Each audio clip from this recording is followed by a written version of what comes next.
Bonjour à tous. Aujourd'hui, on va s'intéresser à une molécule vraiment fascinante, mais bien souvent méconnue dans l'univers du cannabis. C'est le cannabichromène, qu'on appelle aussi CBC.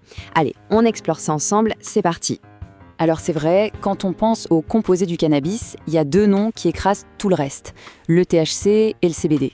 Ce sont, on peut le dire, les superstars, celles qui sont toujours sur le devant de la scène, qui captent toute la lumière. Mais et s'il existait, dans l'ombre de ces deux géants, un autre composé? Un composé peut-être tout aussi important, mais qu'on a un peu oublié. Ça pique la curiosité, non? Eh bien, le voici, le protagoniste de notre histoire du jour. Le cannabichromène, ou CBC pour les intimes. Alors attention, c'est ce qu'on appelle un cannabinoïde mineur, et il n'est pas psychoactif. Mais il commence à faire de plus en plus de bruit dans la communauté scientifique, justement pour ses propriétés qui sont, il faut le dire, vraiment uniques. Et là, ce graphique il montre parfaitement pourquoi on dit qu'il est mineur. Le CBC, il se trouve dans cette toute petite tranche du camembert, à côté des parts gigantesques du THC et du CBD. C'est vraiment le petit poussé de la famille, l'outsider. Bon, maintenant qu'on a fait des présentations, entrons dans le vif du sujet. C'est quoi exactement le profil scientifique si particulier du CBC? On va découvrir ensemble l'histoire de ce cannabinoïde un peu oublié. Et le plus fou dans tout ça, c'est que le CBC, ce n'est pas du tout une nouveauté. Non. Il a été isolé pour la toute première fois en 1966, oui, 1966, par le docteur Raphaël Mechoulam, une vraie légende dans le domaine. En fait, c'est seulement bien plus tard, avec les progrès de la technologie, qu'on a pu commencer à vraiment l'étudier en détail. D'accord? Mais comment la plante le fabrique, ce CBC? Eh bien, c'est un petit voyage moléculaire en 4 étapes simples. Au début, on a des précurseurs qui se combinent pour créer la molécule mère de tout, le fameux CBGA. Après ça, une enzyme entre en jeu et transforme ce CBGA en CBCA. C'est la version acide, pas encore active. Et pour finir, un peu de chaleur, un peu de lumière, et hop, le CBCA devient le CBC actif qu'on étudie aujourd'hui. Alors là, on arrive à un point absolument crucial. Le CBC ne fonctionne pas du tout comme le CBD. C'est un peu comme s'il avait sa propre clé pour une serrure différente. Le CBC, lui, va se lier directement à des récepteurs bien précis, les TRPV1 et TRPA1.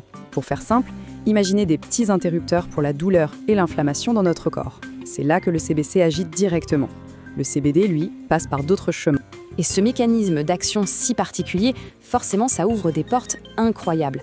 Alors voyons maintenant les 3 domaines qui rendent les scientifiques carrément enthousiastes à propos du CBC. Premier grand potentiel, la peau. On parle ici de son action anti-inflammatoire très ciblée. C'est super intéressant pour tout un tas de problèmes cutanés et en particulier pour des maladies chroniques comme la dermatite atopique. On sait bien que dans ces cas-là, c'est l'inflammation qui devient folle et qui cause tous les problèmes. Et là, les résultats d'une étude toute récente de 2024 sur des souris sont assez parlants. Le CBC a fait quoi? D'abord, il a réduit de manière significative les lésions sur la peau. C'est le côté visible. Mais il a aussi fait baisser le nombre de mastocytes, qui sont un peu les soldats de l'inflammation. Et encore plus fort, il est allé calmer une réaction immunitaire précise, la T2, qui s'emballe souvent dans les allergies. En gros, il n'a pas juste mis un pansement, il est allé couper le signal d'alarme de l'inflammation directement à la source. Ok, on quitte la peau pour s'intéresser à un autre organe tout aussi essentiel, notre cerveau. Parce que oui, la recherche suggère que le CBC ne serait pas juste bon pour calmer les irritations, il pourrait aussi jouer un rôle de garde du corps pour nos neurones. Alors, là, une étude de 2013 a montré un truc assez bluffant. Chez des souris, le CBC a aidé à garder en vie et en pleine forme les cellules souches du cerveau. Pour faire simple, c'est la trousse de secours interne du cerveau, ce qui lui permet de se réparer. Mais ce n'est pas tout, il a aussi poussé ces cellules à se transformer en astrocytes, qui sont des cellules de soutien essentielles, un peu les majordomes de nos neurones. Les implications, on l'imagine, sont potentiellement énormes, notamment pour les maladies neurodégénératives. Et pour finir, 3e et dernier grand potentiel, on retourne sur la peau. Mais cette fois, pour un problème que, franchement, beaucoup de monde connaît, l'acné.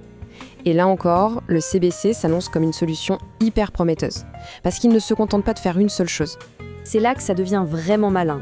Le CBC a une double action. D'un côté, il calme le jeu sur la production de sébum. En gros, il dit aux glandes de se calmer un peu sur l'huile qui bouche les pores. Et de l'autre côté, il sort son bouclier anti-inflammatoire pour réduire les rougeurs et l'irritation. C'est cette double casquette qui fait dire aux chercheurs qu'on tient là un candidat, potentiellement redoutable contre l'acné. Bon, tout ça c'est très prometteur. Mais évidemment, entre les découvertes en laboratoire et un produit qu'on trouve en magasin, il y a souvent un long chemin, plein d'obstacles. Alors regardons d'un peu plus près les défis qui attendent le CBC. Et les obstacles, il y en va principalement deux, qui sont de taille. Le premier, c'est simple, le coût. Il est cher et difficile à trouver. Le deuxième, c'est que la recherche, même si elle est super encourageante, n'en est vraiment qu'à ses balbutiements. Alors, pour aller un peu plus dans le détail, pourquoi est-ce qu'il est si rare ? Eh bien, tout simplement parce que pendant des années, on a cultivé le chanvre pour qu'il soit riche en THC ou en CBD. Le CBC, lui, a été un peu le grand oublié de la sélection. Du coup, l'extraire et le purifier, ça devient un vrai casse-tête. Et ça coûte cher. Côté science, c'est pareil. On a des montagnes de données sur le CBD, et pour le CBC, on a juste une petite colline. Il y a un sacré retard à rattraper. Et comme si ça ne suffisait pas, il y a le casse-tête légal. C'est un vrai labyrinthe. En France ou au Royaume-Uni, en principe, pas de souci pour le CBD lui-même, tant que le produit fini ne contient quasiment pas de THC. Mais au niveau de l'Europe, il y a un autre mur qui se dresse. Le règlement sur les nouveaux aliments. En gros, si on veut l'avaler, comme dans une huile ou une gélule, c'est compliqué. Pourquoi ?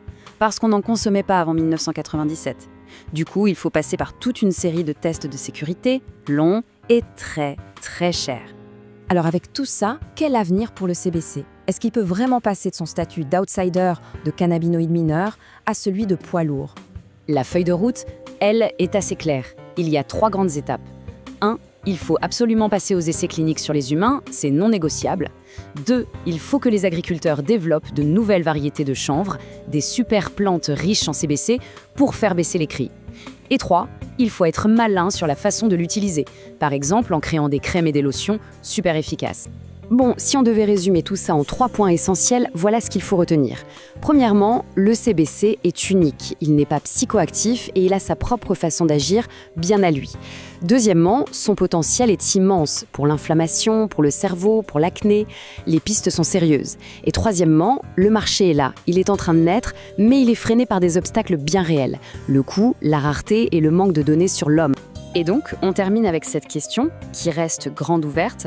Est-ce que ce cannabinoïde qu'on avait un peu mis de côté pourrait être une des clés de l'avenir pour des thérapies plus ciblées ? C'est à la recherche de nous le dire. Merci beaucoup d'avoir suivi cette exploration.